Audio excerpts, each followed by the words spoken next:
प्रधानमंत्री है, चारों तरफ डाका डाल रहे हैं। राम और रहीम के बंदों के बीच नफरत का दीवार खड़ा किया। भ्रष्टाचार की बात करता है। इससे बढ़ के बड़ा भ्रष्टाचारी कौन हो सकता है? अदानी से लेकर के सब लोग आप जानते होंगे। और एमएलए लोगों को खरीदना ये आम बात हो गई। ऐसे समय में हो रहा है कि हमारा देश टूट रहा है, देश चल रहा है, लोकतंत्र पर हमले हो रहे हैं। प्रधानमंत्री है, चारों तरफ डाका डाल रहे हैं।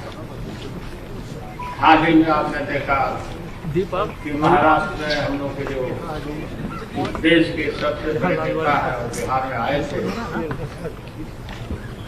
हम लोगों ने बुलाया था कि सभी लोगों को इकट्ठा होना चाहिए और नरेंद्र मोदी को एकदम बिल्कुल नाबूद करके एकदम निकाल के बाहर करना चाहिए। भ्रष्टाचार की बात करता है। इससे बढ़ के बड़ा भ्रष्टाचारी कौन हो सकता है? अदानी से लेकर के सब लोग आप जानते होंगे। और एमएलए लोगों को खरीदना ये आम बात हो गई। दिल्ली के बाद वहां महाराष्ट्र के बाद देखा हमने कि बिहार पर बारी है। बिहार पर बारी मैंने बिहार को अब हम लोग तोड़ेंगे। बिहार उड़ती चिड़िया तो हल्दी लगाता है, तो क्या तोड़ोगे? बहुत पहले एक फिल्म आई थी, राम तेरी गंगा मैली, और उस फिल्म में गाना था कि राम तेरी गंगा मैली हो गई पापियों के पाप धोते धोते। और आज वही गाना भारत के प्रधानमंत्री आदरणीय नरेंद्र मोदी जी के ऊपर बिल्कुल फिट बैठता है कि मोदी तेरी भाजपा मैली हो गई पापियों के पाप धोते धोते। 2014 से जब से आदरणीय नरेंद्र मोदी जी भारत के प्रधानमंत्री बने हैं, इतना पाप धुला, इतना पाप धुला, इतने गुनाह धुले, इतने अत्याचार धुले कि ये लाइन उनके ऊपर बिल्कुल ठीक बैठती है, मोदी तेरी भाजपा मैली हो गई पापियों के पाप धोते धोते। और किस चीज से पाप धो रहे हैं? ऋण वाले भी परेशान हैं, टाइड वाले भी परेशान हैं, और घड़ी वॉशिंग पाउडर जो है उसका प्रचार भी चुरा लिया मोदी जी ने। घड़ी का प्रचार क्या है? पहले इस्तेमाल करो फिर विश्वास करो। मोदी जी भी यही कह रहे हैं कि पहले इस्तेमाल करो फिर विश्वास करो, और ये वॉशिंग पाउडर है मोदी वॉशिंग पाउडर। और कितने शानदार तरीके से वो मोदी वॉशिंग पाउडर काम कर रहा है, एक एक करके आपको बताऊंगा। एक आसाम में वाटर घोटाला खुला था, और उस वाटर घोटाले की किसी और पार्टी ने नहीं, याद रखिएगा मेरी बात को, भारतीय जनता पार्टी ने वाटर घोटाले की बुकलेट जारी की थी, बाकायदा प्रेस कॉन्फ्रेंस किया था और कहा था हेमंत बिस्व शर्मा सबसे बड़ा धरती का भ्रष्टाचारी है, और आसाम में उसने वाटर घोटाला किया। यह मैंने नहीं कहा, बीजेपी वालों ने कहा। और उसी हेमंत बिस्व शर्मा को, जिसके ऊपर ईडी और सीबीआई की जांच चल रही थी, उसको आसाम का मुख्यमंत्री बना दिया। दूसरा नाम आता है शुभेंदु अधिकारी का। 2017 में इसके ऊपर ईडी सीबीआई की जांच शुरू हुई, और इसको शारदा नारदा स्कैम में घोटालेबाज बताया। किसने? बीजेपी वालों ने, कोई दूसरी पार्टी वालों ने नहीं, बीजेपी वालों ने। और इसको अपनी पार्टी में शामिल कर लिया 2020 के अंदर, और इसको लीडर ऑफ अपोजिशन बंगाल के अंदर बना दिया। तीसरा नाम आता है येदुरप्पा का। येदुरप्पा के ऊपर हजारों करोड़ का माइनिंग घोटाला, रेड्डी ब्रदर्स पे घोटाला और उस व्यक्ति को कर्नाटक का मुख्यमंत्री बना दिया। चौथा नाम आता है शिवराज सिंह का, उनके ऊपर व्यापम का घोटाला, बच्चों की नौकरी में घपलेबाजी करने का घोटाला और उनको मध्य प्रदेश का मुख्यमंत्री बना दिया। पांचवा नाम आता है मुकुल राय का, नारदा स्कैम शारदा स्कैम में इनके ऊपर ईडी सीबीआई की जांच चलती है, भारतीय जनता पार्टी में आते हैं, मोदी वॉशिंग पाउडर से धुले जाते हैं और सारी जांच खत्म हो जाती है। छठवां नाम आता है नारायण राणे का, जिनके ऊपर लैंड स्कैम का आरोप लगता है, जमीन घोटाले का आरोप लगता है। और याद रखिएगा, मैं कोई घोटाला अपनी तरफ से नहीं बोल रहा हूं, भारतीय जनता पार्टी ने सारे घोटाले लगाए और ईडी की जांच चली और इनकी पार्टी में आ गया, बीजेपी में शामिल हो गया तो केंद्र में मंत्री है।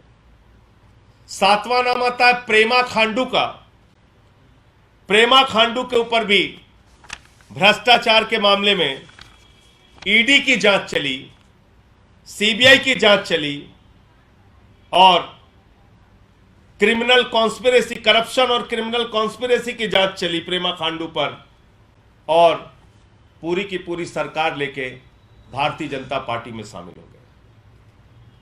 फिर एक नाम आता है जय पंडा का, जय पंडा के ऊपर 2019 में पीएमएलए और फेमा के तहत भ्रष्टाचार के मामले लगते हैं, ईडी की जांच चलती है और उसके बाद भारतीय जनता पार्टी में शामिल हो जाते हैं।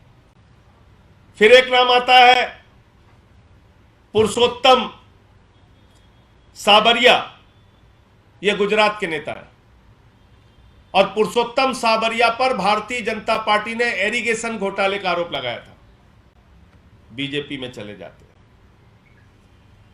हसन मुशर्रफ, हसन मुशर्रफ का तो कहना ही क्या है। अभी कुछ दिन पहले ईडी की जांच चल रही थी, ईडी के छापे पड़ रहे थे हसन मुशर्रफ पे और इनका एक नेता है बेचारा किरीट सुमैया, वो किरीट सुमैया जोर जोर से एकदम चिल्ला चिल्ला के कहता था मुशर्रफ को गिरफ्तार करो, मुशर्रफ को अंदर डालो, मुशर्रफ ने 100 करोड़ का घोटाला किया है। उसी हसन मुशर्रफ को कल कैबिनेट मंत्री की परसों शपथ दिला दी गई। एक नाम आता है छगन भुजबल का, महाराष्ट्र सदन घोटाला और छगन भुजबल को कैबिनेट का मंत्री बना दिया जाता है। एक नाम आता है अजीत पवार का, जो इस समय सबसे चर्चित नाम है, जिसका जिक्र 3 दिन पहले रैली में भोपाल में प्रधानमंत्री जी ने किया और भारत के प्रधानमंत्री आदरणीय नरेंद्र मोदी जी ने क्या कहा वो आप सभी पत्रकार बंधुओं को जरूर सुनना चाहिए, पूरे देश को सुनना चाहिए और भारतीय जनता पार्टी की असलियत पूरे देश के सामने आनी जरूरी है। एनसीपी पर भी करीब 70,000 करोड़ रुपए के घोटालों का आरोप है।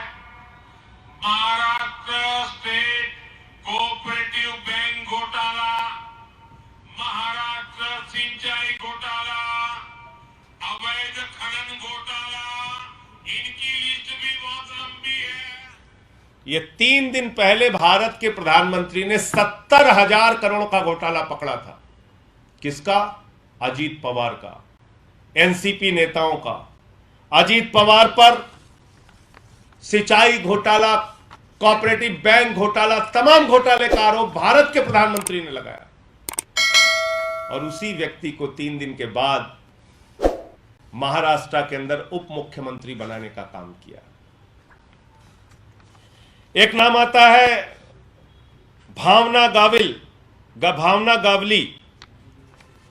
गावली को शिवसेना ने शिंदे गुट का चीफ विप बना दिया पार्लियामेंट के अंदर।